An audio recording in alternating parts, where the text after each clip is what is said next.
ballroom and out of the parlor. It's only then that I bother to look back, hoping and praying to the god I scorn that it did not pursue me.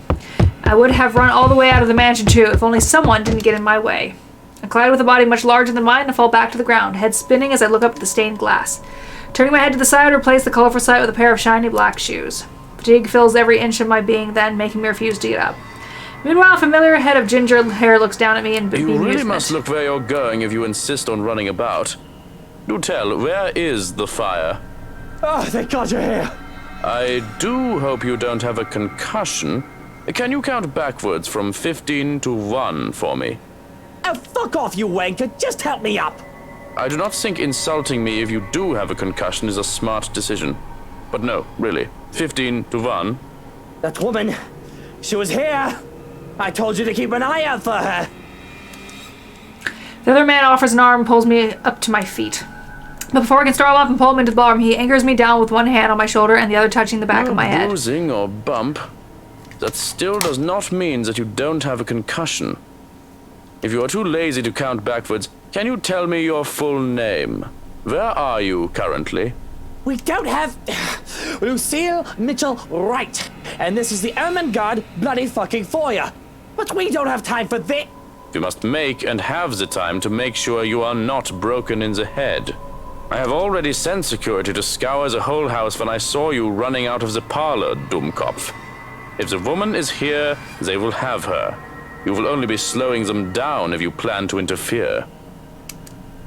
When he points that out, I realize that there are guards starting to filter into the house as we speak, with some already searching the nearby rooms. Armed and uniformed men go about in pairs, making it so the house is in a flurry of activity. He lets go of me then, with the knowledge that I'm not going to keel over anytime soon. I was hoping that you would be tired from dealing with the young miss on my return. Instead, you come running and hit your head. Such a troublesome boy. Shall I be carrying you to bed, too? I can manage just fine on my own. Though I don't see how I can sleep until that woman is caught. It'll be easier to keep you safe in your quarters. This is twice we've known the woman to break in. I think we can safely presume that you hold her interest. He says it as a matter of fact in a tone that brook no argument. Not like I'll argue if it means I'm kept safe. The two of us hurry upstairs, though we remain watchful and wary of any potential threats to my person. We make it to the master bedroom without any trouble, though, and two security are left outside the door. No problems at all. Not until we get inside. Nona's eyes scan the room wildly, a look of dread on his usually stoic face. And I understand for a moment. Look around the bedroom, it's empty. But then I realize... Hannah? She came home with you from the hospital, didn't she? She's supposed to be here. I sent one of the maids to accompany her here, to let her rest. I feel the color drain from my face when he raises a hand to stop me from charging out of there. Stay. I'm not staying in here while Hannah stays out there. One of the guards will find her and bring her here. And what if they don't? What if that woman gets to her first? What if she already has her? That's not possible. You can't promise that. There's no second thought as I reach under my side of the bed and pull out one of my knives. I have no doubt that the other man can take me on if we are both unarmed. But with this, I can even the field, or at least deter him from escalating the situation and risking hurting either of us. I'm going out there to look for Hannah, and you're either with me or you aren't. I'm not risking Hannah, and I'm not leaving her alone. Still like a stubborn mule, he refuses to budge from the door. There's a withering look on him that I tried to match. One that somehow I'm losing fast to, even with him not saying a word yet. Can you see yourself in the mirror right now? You are in no proper state to go looking for anyone. If it will make you happy, I will do the looking. But please, and don't make me repeat this, stay where it's safe, where security can find you. We already have one person to be worried about. Please don't add another one to it. Perhaps it is his tone. In spite of his general disdain for virtually everything that has to do with me, I'd like to think that over the years he has grown to care for Hannah at least. Much as I loathe to admit this, I trust him with her safety over any servant in this house. So an acquiesce. 2 hours, Shirokin. I don't think it'll take that long to find one missing woman in this house. 2 hours. Any more than that, and I'm going out there. Of course. Despite his words, he lingers. If I didn't know any better, I'd say he wants to make sure I get in the damn bed and sleep before he turns away from me. What am I, a child, watching me and treating me like one? There's the reason why we will never get along. What are you waiting for? And the knife? The knife stays. Very well. Only then does he seem to get the hint. With a nod, he leaves, locks and closes the door behind him. For a moment, I still hear his voice while he gives the guards outside firm instructions, then a hush as soon as he departs and his footsteps fade away. One that doesn't quite last. As quickly as the silence settles, lightning flashes across the sky, followed immediately by the loud boom of thunder. And that wanker strikes so dangerously close that I can feel the electricity in the air. The power goes out, not a second later, and I feel as if I'm being mocked by whatever greater power there is. All is deathly still for a moment, but soon the rain starts once again. Far heavier than the light drizzle from this morning, its pitter-patter hitting hard against this place's roof. Despite the noise, I find myself drawn to my bed, exhausted, hoping for a little nap. I'm safe here. Hana will be safe too. Shrokin will find her, and when I wake up, she'll be here. It does not take long. Once my head hits the pillow, in a matter of minutes, darkness claims me. Bring with it laughter and whispers of a twisted love from a long time agone. Who are you? Stay away!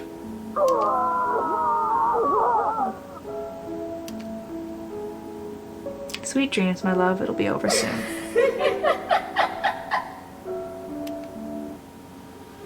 November 1st, Tuesday. Yet in spite of the unfamiliar voices and unwanted touches from shadows lurking in the dark, rousing a slow, arduous process. Difficult, every limb heavy with lead. No matter my aversion for the words they murmur in my ear or the sight of her horrid smile from afar, my body refuses to yield. I am at their mercy.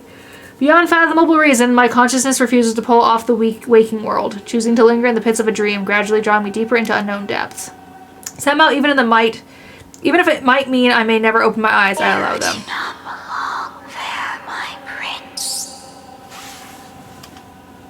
Not that I mind getting a few extra hours, of course. The bed's more than comfortable as it is after an exhausting day yesterday.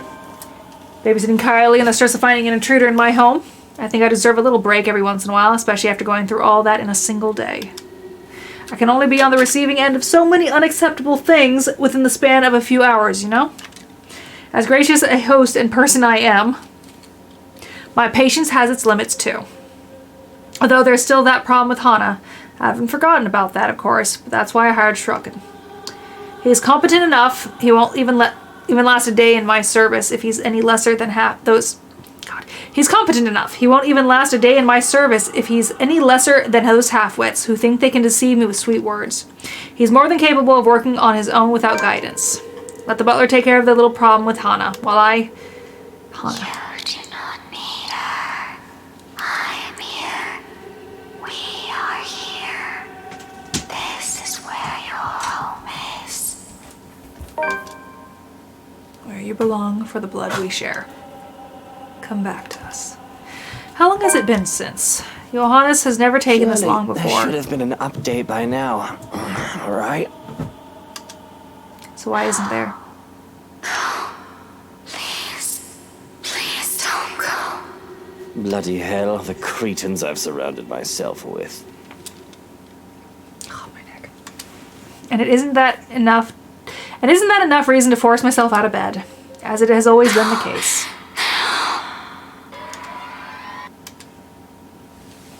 My eyes fly open, expecting the warm rays of sunshine filtering through the curtains, only to be greeted by a blinding flash of light and a loud boom of thunder that sounded nearly too close to my ears. Strong gusts of wind will occasionally burst in from the open balcony door, bringing in drizzles of cold rain into the room. I must have left it open earlier before dozing off. The carpet on the floor closest to it is already drenched. Hana's going to be so cross once she sees this. Now that is an immediate problem. If anything, that is the power outage we should be minding first. With the intruder still at large, steering through the darkness might be far more fatal than multiple stab wounds or a gunshot to the chest. Great, the power's still out. That is exactly what I need right now. Yes. It's the storm, of course. I should have moved back to the penthouse to weather it in a much more comfortable setting. Already I can hear the creak and groans of this old place as rain beats against the windows. Has someone been sent to check the circuit breaker yet? No answer. Shrokin! Someone! Anyone? Still nothing, and my cordial mood is quickly dissipating. Those idiots when you need them. It's really a wonder why he hasn't fixed this yet. Was it really out that long?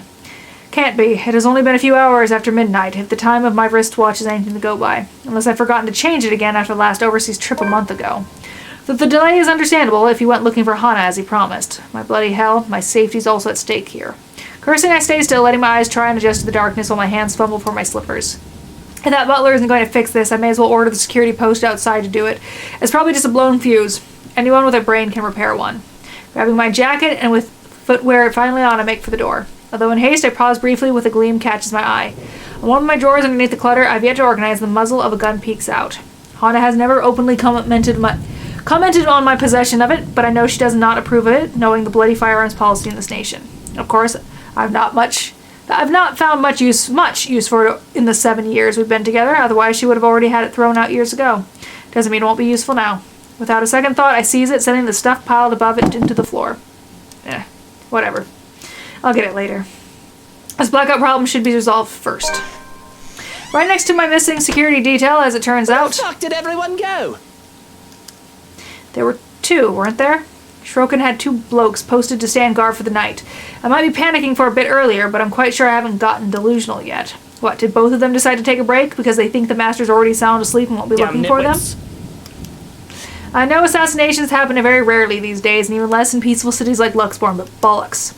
There's been a woman going in and out of this place uninvited who may or may not want to put a knife in my back. Isn't that enough reason to stay on alert? I'm fairly certain Shrokin won't just enlist their help just for this power outage, only to leave them unprotected. Leave me unprotected. We have a difficult friendship, so to speak, but I doubt that man is an opportunist. I'm holding the lives of his family in my hands, after all. Who knows what I'm capable of doing? He's not stupid enough to do anything that'll endanger them and save only himself. So where then? Only my footsteps echo along the dark passage, and I'm left gripping the handle of my pistol for some sort of comfort. Without proper lighting and with the storm still raging outside, the stories I've heard about this place seem to have some truth to it. Some.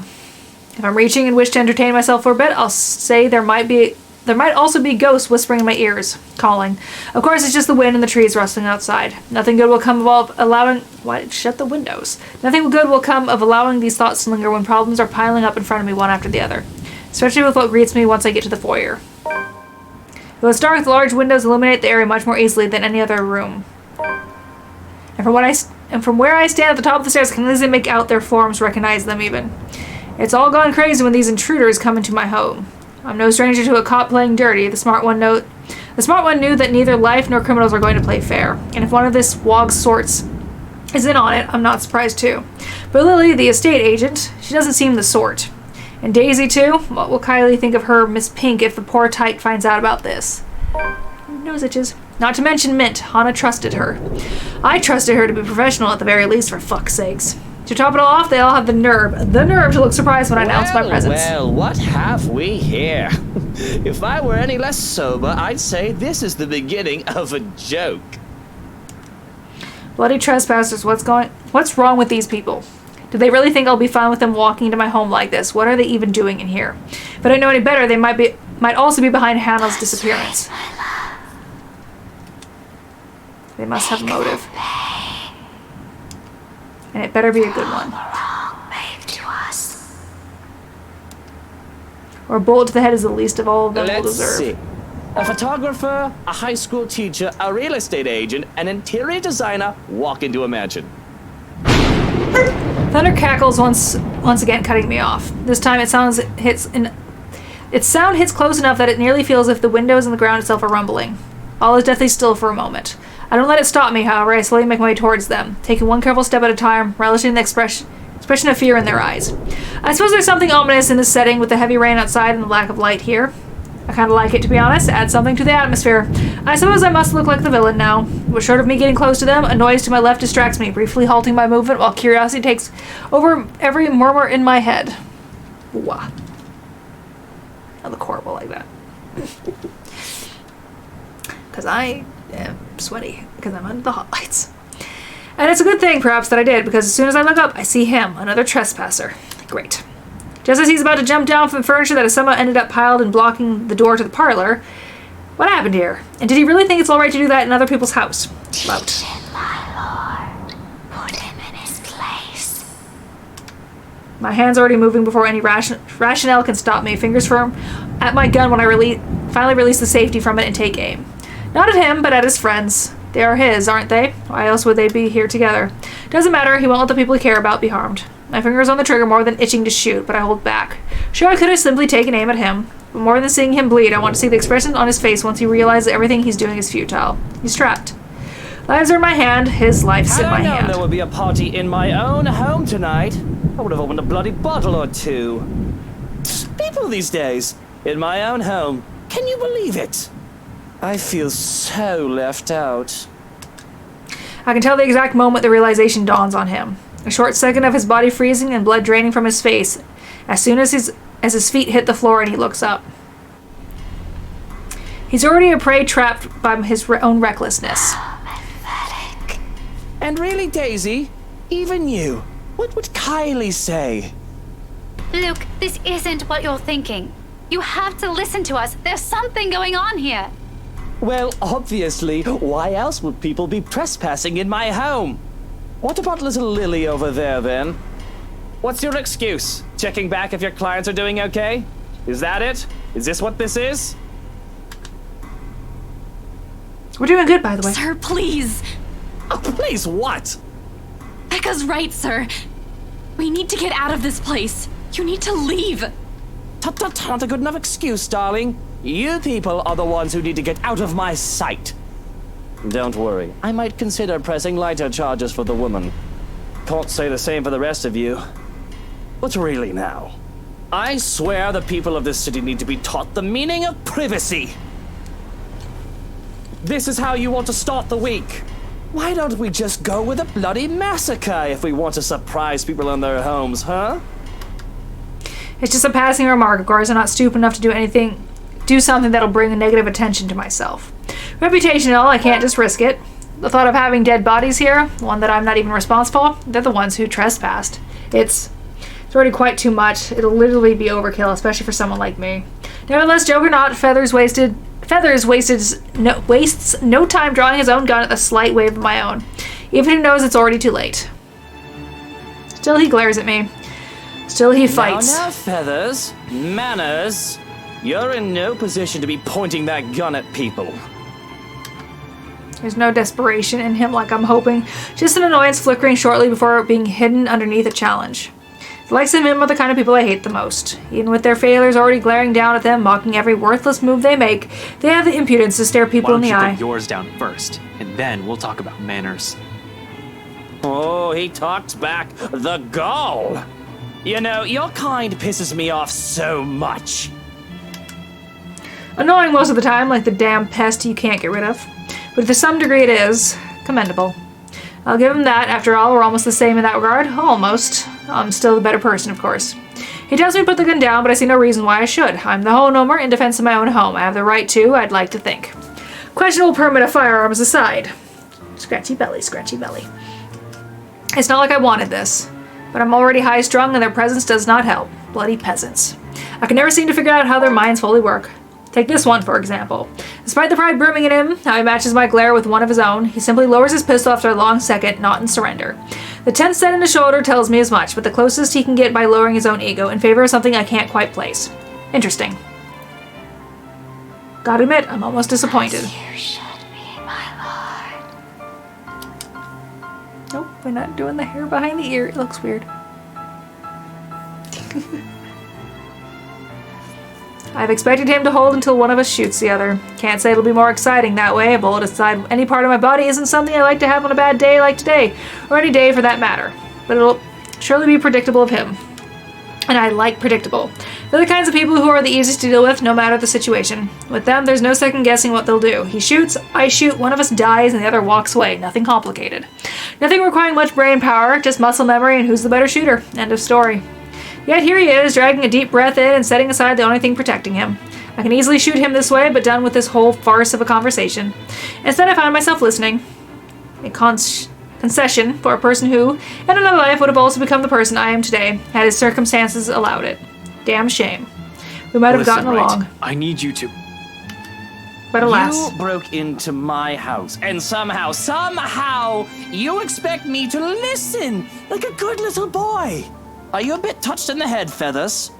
I'm not the one breaking laws here. Look here, fucker. If I wanted you dead, I could have done it so many times already. In fact, I can easily shoot you down right here, right now.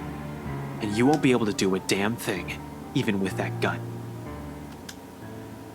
A meeting of two prideful blokes will never go well, whichever lifetime it is. And I can only laugh at his audacity, his lack of shame and fear even facing the business end You know of what my I'm pistol. thinking right now?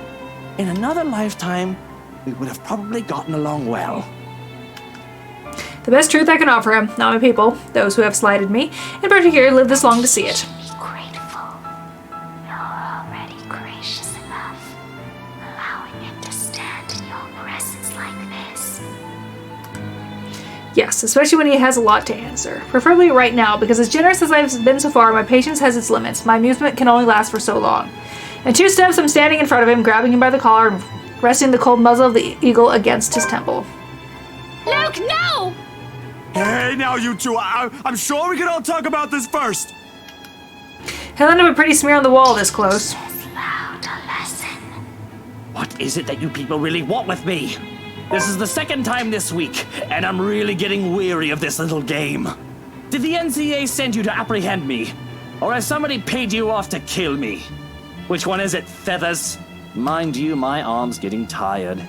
Better answer quick if you don't want to beat the business end of this gun. And he knows it.